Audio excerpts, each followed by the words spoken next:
Hi, everyone, and welcome to The X, a podcast from inside Silicon Valley about how experience shapes everything from products to businesses to entire industries. I'm Brian McLean, and I'm here with Demetrius Madrigal. First of all, welcome back, D. You just took a big adventure to Deep Hoth. How was it? It was very, very cold. Let me just tell you, if you go to northern Maine, not just Maine, not coastal Maine, but like northern Maine in the winter, be very, very prepared.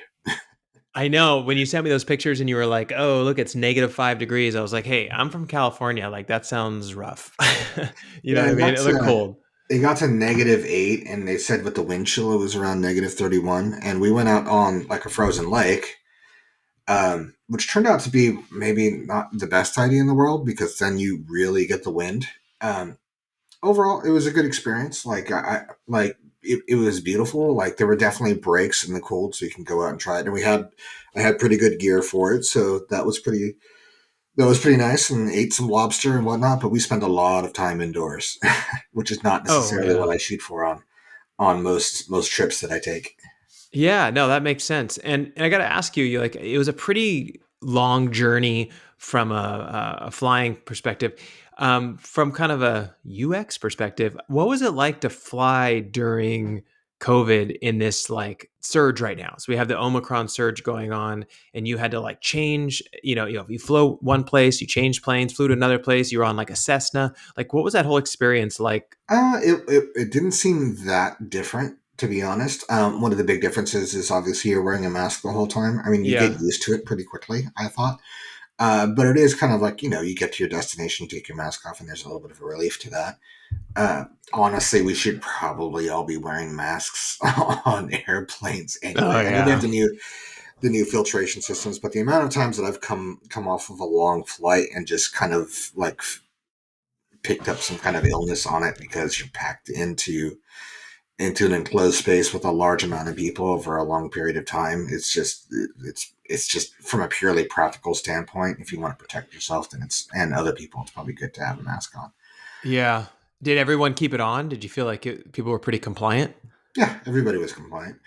One thing that I felt that did happen was because of, I think, a reduction in travelers, especially in the middle of an Omicron surge, or I guess maybe the tail end of an Omicron surge. Who knows? uh, that there weren't as many flights available as there would be normally. So, Uh-huh.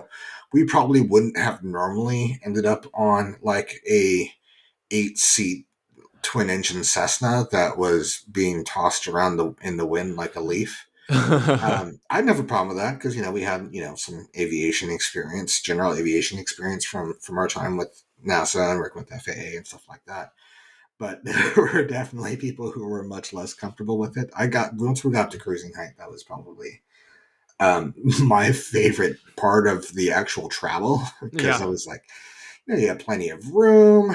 I took a little nap, all that kind of stuff. So that was. I normally can't sleep on flights because there's too many distractions going on, too many people walking around doing stuff.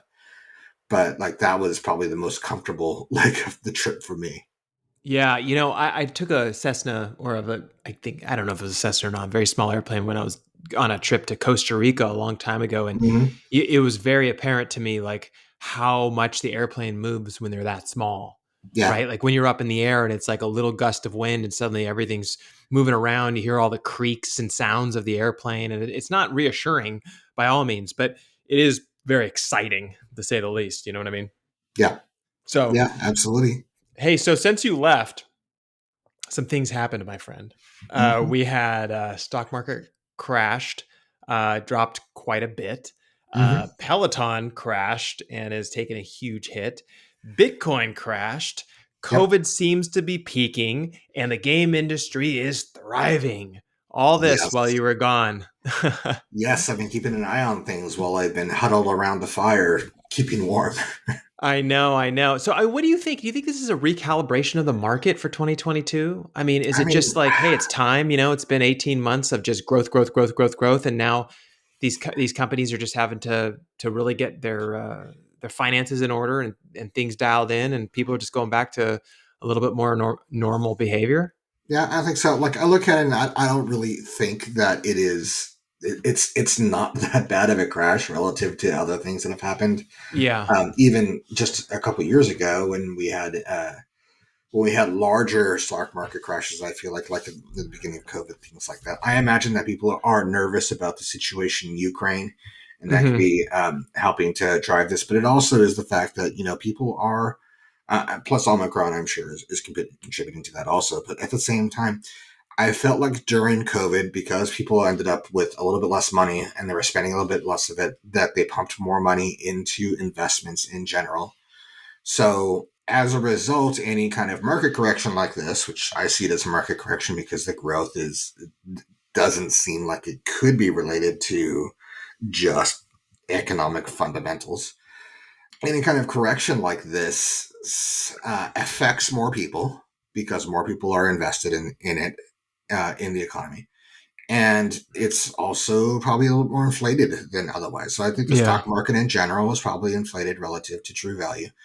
I thought that Peloton is a good company, but I thought they were a bit overvalued. And to some extent, it's that meme stock kind of phenomenon. I think pretty much at this point in time, any stock that is kind of a popular consumer brand is going to be a bit overvalued relative to their current market value as of right now. So and as people can look at this and say like, oh no, you don't understand what Tesla is going to be worth in the future. I'm like, yeah, but you're not investing in the future, you're investing right now. You want to get in on today's value so that when it achieves its future value, you're realizing gains. Let's talk about actually Peloton for a second here because, the stock market, yes, there's lots going on right now. And I kind of feel like this is kind of a reckoning, so to speak, because, as inflation is going up and a lot of people were pumping money into value stocks and stocks that they loved and tech stocks and things like that, everything's kept going up and up and up. But the numbers, as you always say, they didn't really match up. Right. And Mm-hmm. so it's still above where it was, and things tend to do that. But Peloton in particular is an interesting one for me because so Peloton, let me tell you kind of what happened. So it was on fire in 2020, but then we hit that 100-year kind of pandemic, and everybody jumped on board. I mean, like so many people I know that don't even exercise as much as I do were like, I'm getting a Peloton, getting a Peloton. And part of that was, like you said, the meme stock of like, oh, and if I have a Peloton, then I get to tell everyone I have a Peloton, you know, and use it. But also the UX on Peloton is amazing, right? Like my parents have one. I've tried it. It is a beautiful bicycle. It's got the smoothest movements of any like kind of stationary bike I've ever ridden before. The classes are super fun. The app is dialed in. It's a great product. It really is a great product. But something that you and I had talked about in the past was that like how do you scale something forever like that, right? I mean, you have a couple options, right? You could add in your running machine and then your rowing machine and start adding all those components in. But there's a lot of product that are out there that people can use for exercising. And it doesn't have to be a $2,500 stationary bike, right? Mm-hmm. So they really started putting a lot of their efforts into their app and trying to get people to download and subscribe to the Peloton app, even if you don't own a Peloton. But here's what happened. Demand started to slip in 2021. And I started hearing it, started feeling it just kind of anecdotally as people were saying like, oh, I haven't touched my Peloton in a while. Things are a little bit more back to normal. I'm doing more things with the kids, blah, blah, blah, blah. Mm-hmm. And then suddenly here we are like December and the numbers are really caving. And reports came out that Peloton had hired McKinsey to facilitate a restructuring. So basically laying off people and kind of like figuring out how to retool the company in a smaller way. But you don't like coming from Silicon Valley when you're a heavily funded company, you don't retool smaller, right? You Yeah. know that. Like a VCs are like, no, thank you. Like this is supposed to be 10x or 100x of what we originally signed on for. So they had ramped up so much production that they were basically just trying to solve, I think, the stuff that they had. And then the stock started crashing at the end. And it is literally back to very close to the IPO price. So can UX save this? And what I mean by that is like they have a great product. They have a great app. They have a great office. Can it guide them into the future, in your opinion, for them to do other things with this company? Yeah, I think so. I think one of the things that Peloton has done really well is they have really integrated a service model that was great. Yeah. And that service model has brought in, regular income rather than just making money off of a hardware sale. You have kind of recurring income coming in, which is great. It's a great model. You're making money on hardware. They're making money on software. It is a good company. The issue that they ran into is the hype hurt them. They Yeah. drove their stock up too high. Now that it is kind of correcting, it's seen as like, oh, this massive failure, and that's driving the stock price down even more. I think personally, one of the things that happened is that people were like, "Oh, Apple's going to buy them. Apple's going to buy them. Apple's going to buy Yep. them." And I said, and I still stand by this, Apple doesn't get into moving parts. And people keep saying, Apple Car, but just doesn't get into moving parts. They get in. They're all about solid state electronics, and they're extremely good at hardware manufacturing and engineering, but they just seem to stay away from anything with moving parts because they can fail. It's much more difficult to engineer properly. It's really hard to get to their standards of Hmm. manufacturing quality. I just don't think they want any part of that, and that might be proven wrong.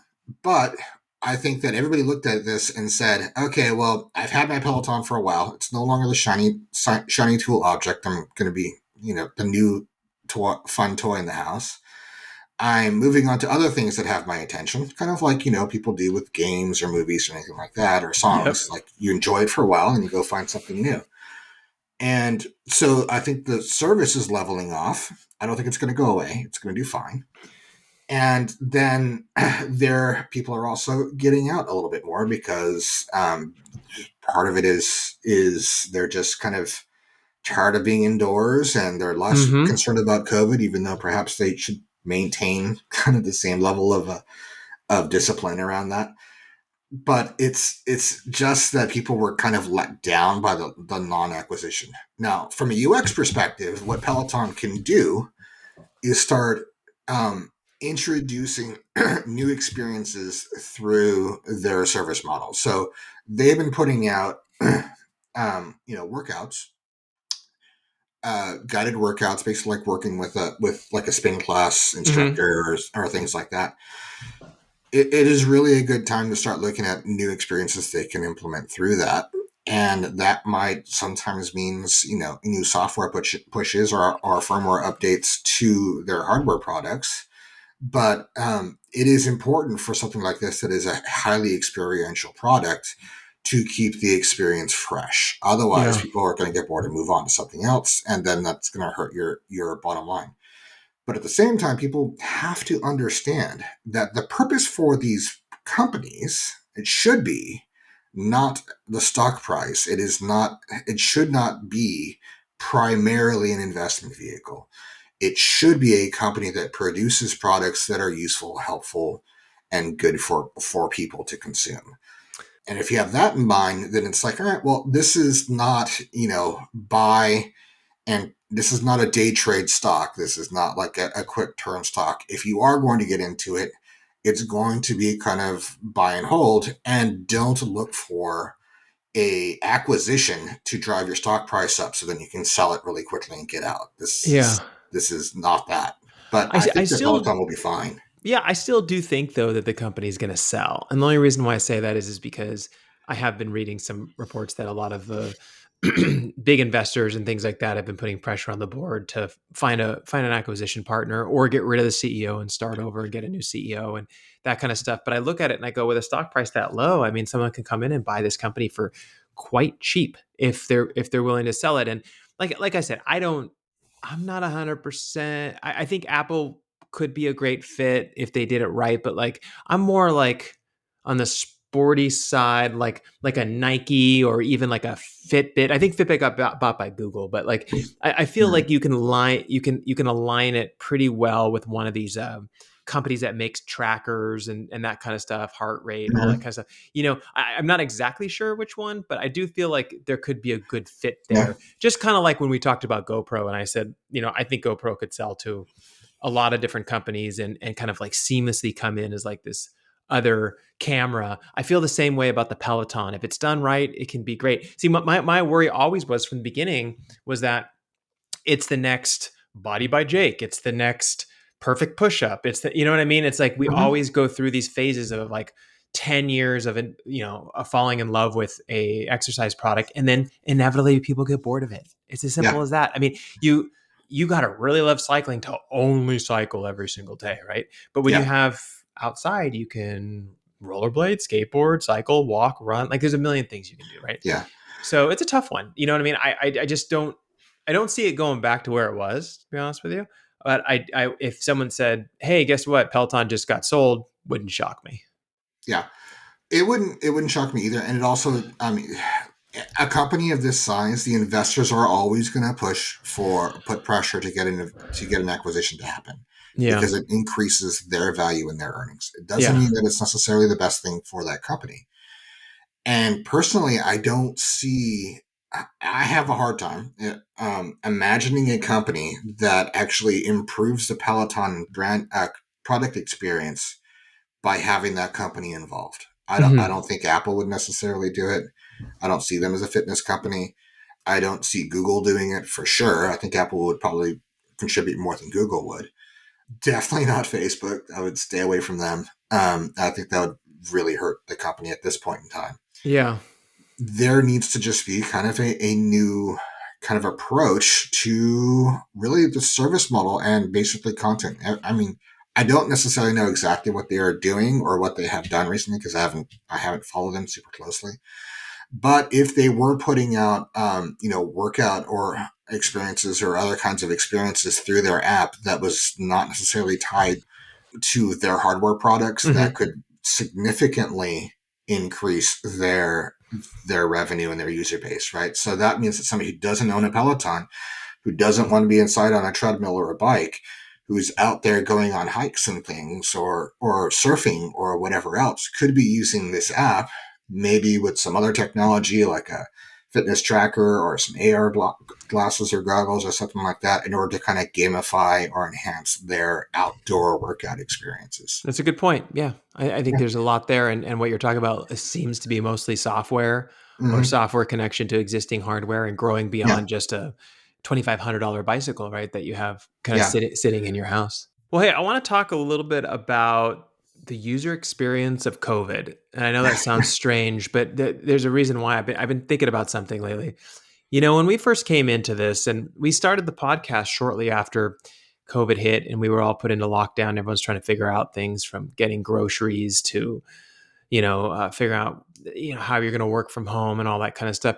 It was a recreation of a new experience. So it was this idea that like we should limit contact with the outside world as much as we can. We should keep things internal. We should use video, use technology to reach out for work and things if possible. And it was just this reforming, right? But here we are, like 2 years going on, 2 years later, starting on the third year of COVID, and a lot has changed since then. I think people have learned to be more comfortable with it, meaning like if you wear your good quality masks and you only go to places that you need to go to or you test regularly, things like that, you can kind of limit your possibility of exposure and things like that. And we're kind of starting to get a little bit more accustomed to all of it. It was predicted in March that about half of Americans will be infected by Omicron. I'm sorry, by March, sorry, by March, that half of Americans would be infected by Omicron. And then when you kind of add that into those being vaccinated and all that kind of stuff, that we're hoping to have like a massive slowdown of these outbreaks, but they're going to keep coming.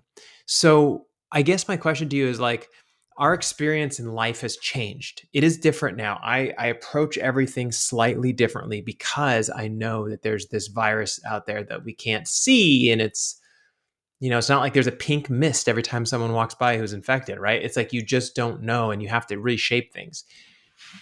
When you think about the next couple of years and the potential for new variants and more control over medical advancements to help us get through this, how do you see the experience for everyone shifting again from fear and anxiety and all that kind of stuff to like now being slightly more comfortable? Like, what do you see like a couple of years down the road?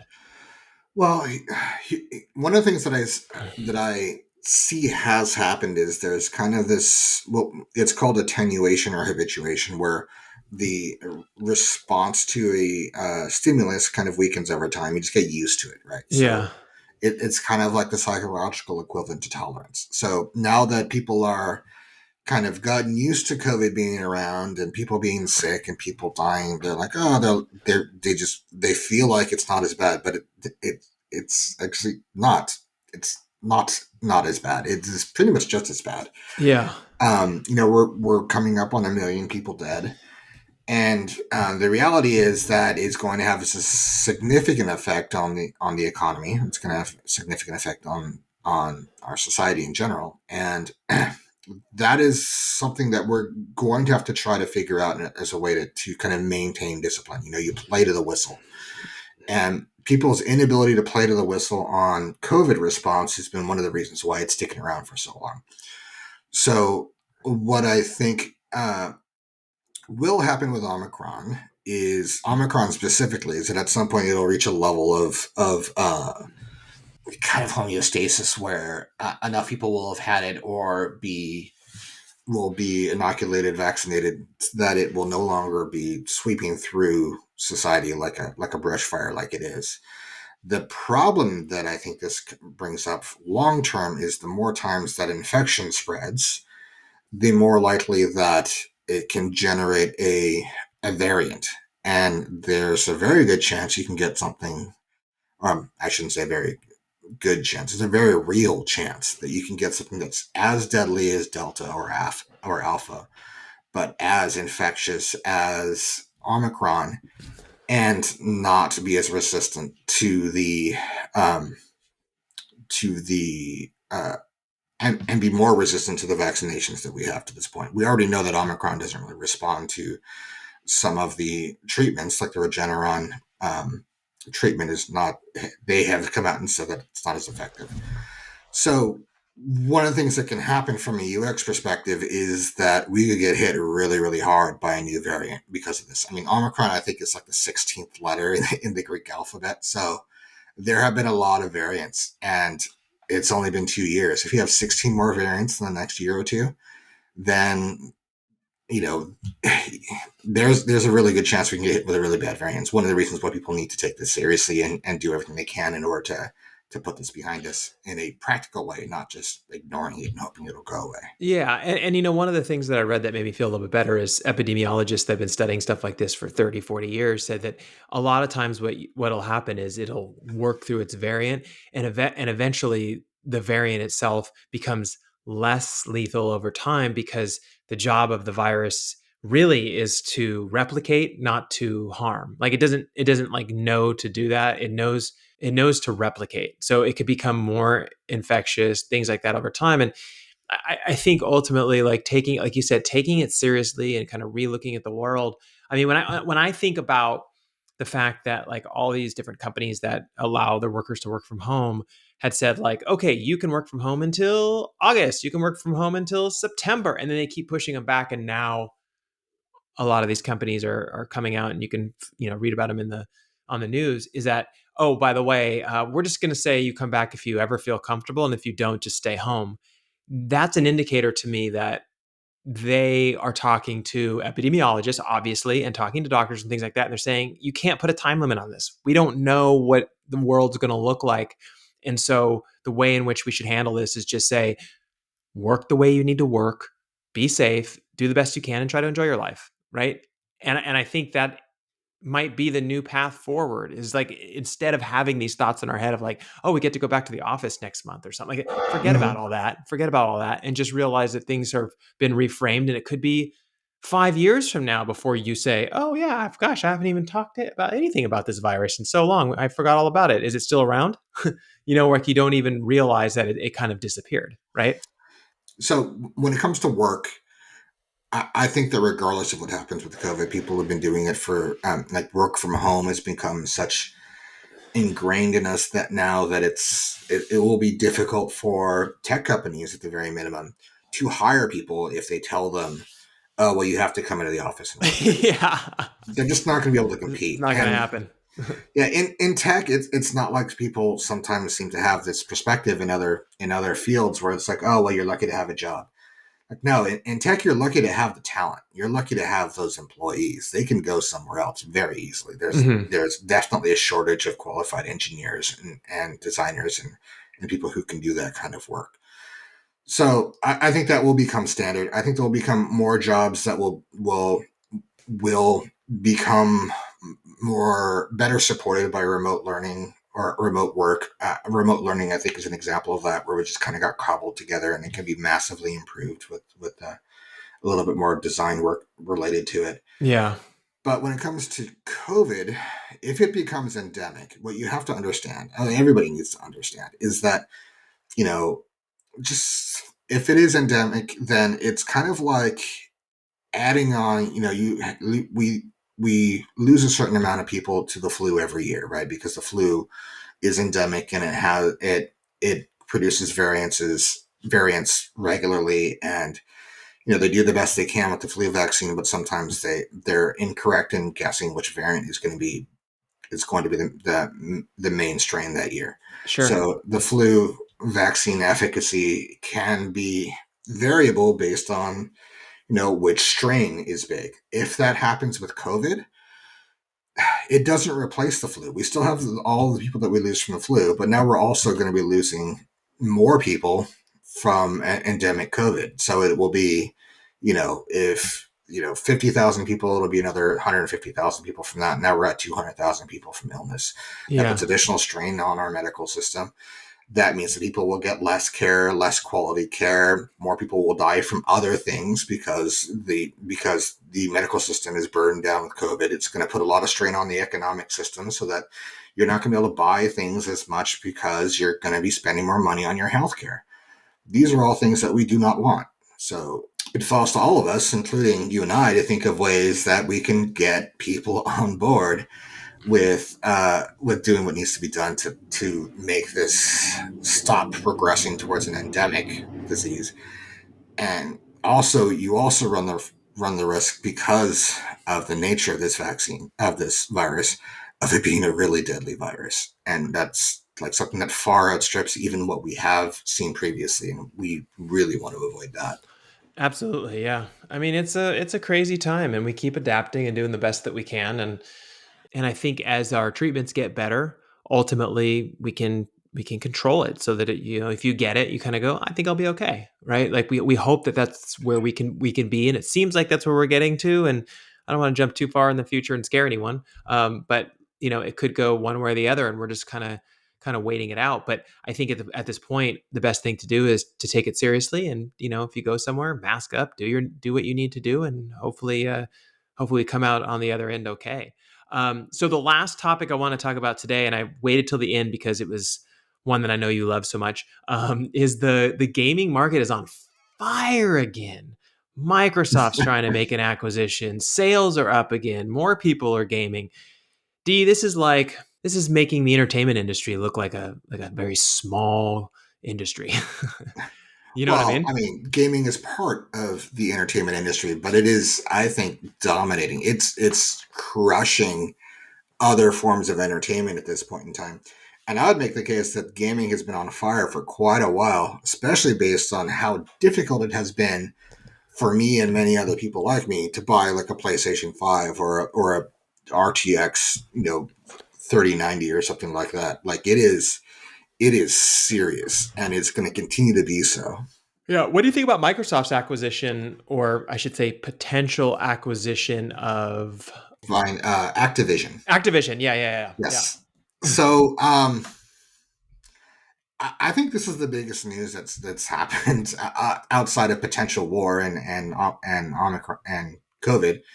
Is from a tech and business news, this is the biggest news so far out of the year for me. Sure.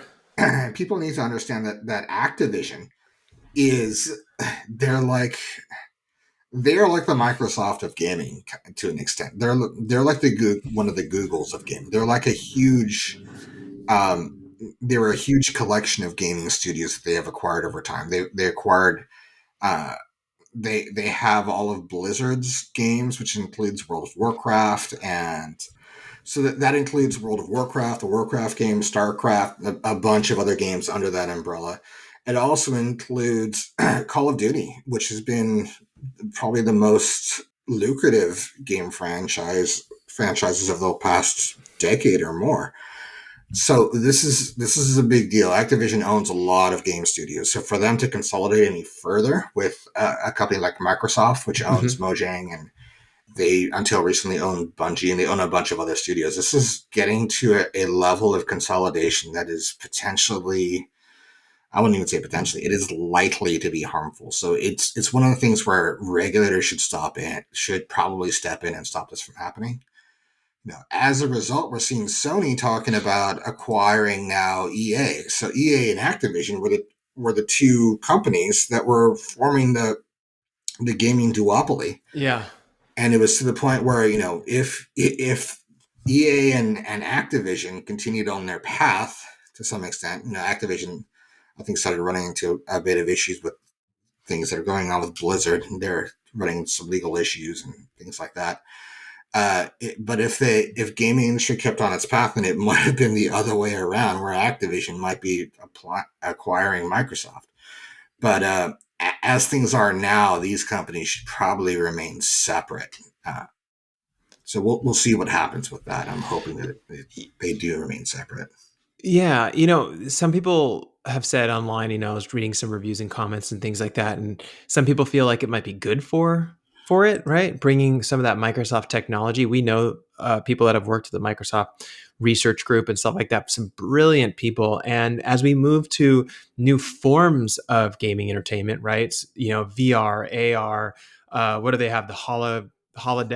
No, The HoloLens. yeah, the HoloLens at Yeah. Microsoft is like, as we look at the next decade of growth in that space, not just from a gaming perspective, the types of games, but also the technology that we can use in order to engage with those games, the whole idea of the metaverse, things like that.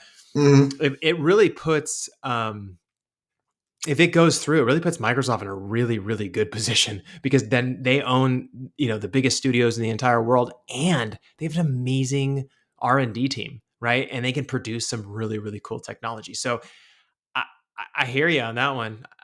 I feel like it might go through, to be honest with you, D. I just think that might go through with some stipulation. Like, It might go through. I mean, the reality is, Microsoft has been active in gaming, but they are not a leader in the gaming space. To me, I look at Microsoft. I mean, Xbox has done pretty well, especially with I think Xbox 360 was kind of the dominant game console within that generation. But I yeah. can't think of a. I mean, aside from Halo, I can't think of too many Microsoft game franchises that were huge. Uh-huh.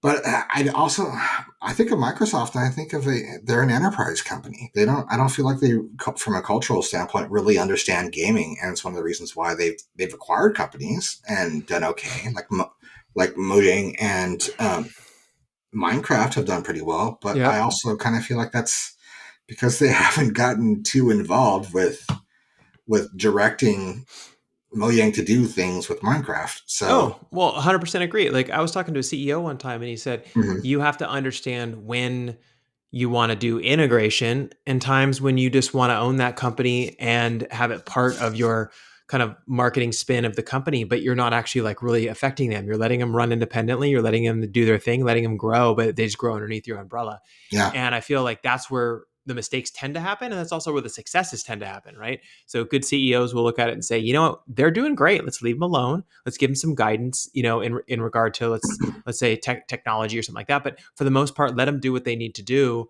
And they're just kind of under our umbrella, and just makes our company bigger and stronger. I think when you get in there and you it's really start affecting things, and you don't understand the yeah. industry as well as they do, that's where things fall apart.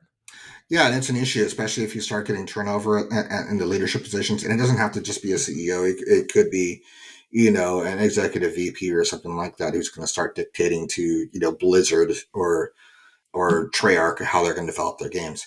But fundamentally, one of the things that I do not want is for games like Overwatch or Call of Duty or plenty of the other games under their umbrella to just become Xbox exclusives. That is not good. Yeah, I don't think that they would do that anymore. Like, I feel like those days are over. I mean, I know they do it a little bit, but I, things are so big and broad now, D. That would be like death to so many users. I just don't.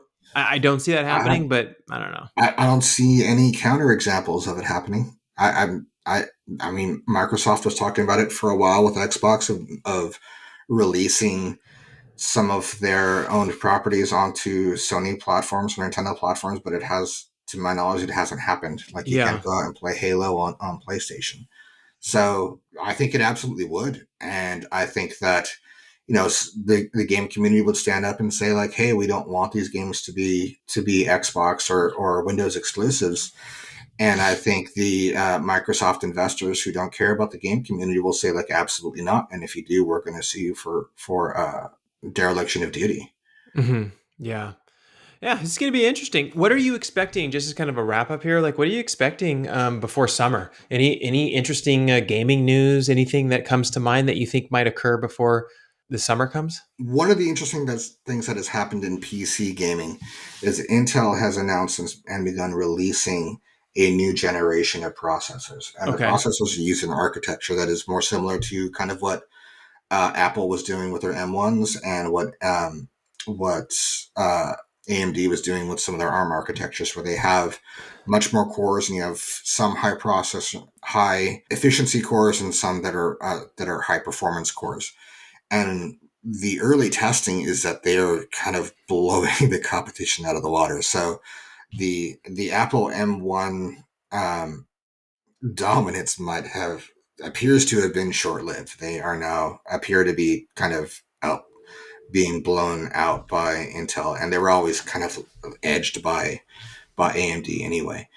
So what that could mean is new capabilities within the gaming space Mm. that could unleash, with design and harvest the and utilize the technology properly. That could mean more advanced VR experiences, for example, with higher resolution, less like wider field of view, and less lag, and just rendering more items within the space. We Yeah. could see very different VR gaming experiences, narrative VR experiences, different types of gaming experiences, more advanced AI within gaming. There's a lot of things that this could unlock.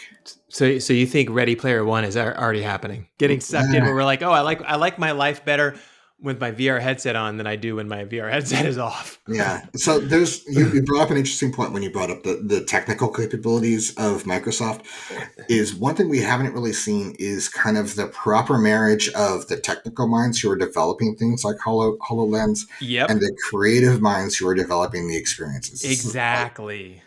we need a James Cameron level like visionary who can understand really the technical aspects of things and wrap that into an actual gaming or other media experience. This is one of the reasons why Walt Disney was so good. Like going back in time a little bit, is they said that Walt Disney always had one foot in the future and one foot in the past, and he was actually really innovative at making or developing new technologies in order to enhance his movie going experiences and theme parks and so on. So we need some a marriage like that, and I don't know if it's going to happen by summer, but I think we're inching more and more towards it. I think it's going to be really interesting over the next couple of years to see what happens there. Awesome. Well, I think that's a great place to wrap up today. And just so everyone knows, our next episode is a special one. Justin Graham is coming back to be on the podcast to talk about Aquaman 2. He was working on that and some of the other crazy videography and photography projects that he's been doing. And he will be with us next week. So we will share that one as well. But thank you so much for taking the time to listen to us today. We really appreciate it. We will be posting links to many of our sources that we reference on Twitter. So you can find us and follow us at the X Podcast One. That's the X Podcast and the number one. If you liked this podcast, found it interesting or informative, it helps us a great deal if you subscribe or leave a review on whatever platform you use. Thank you, everyone, and we will see you all next week.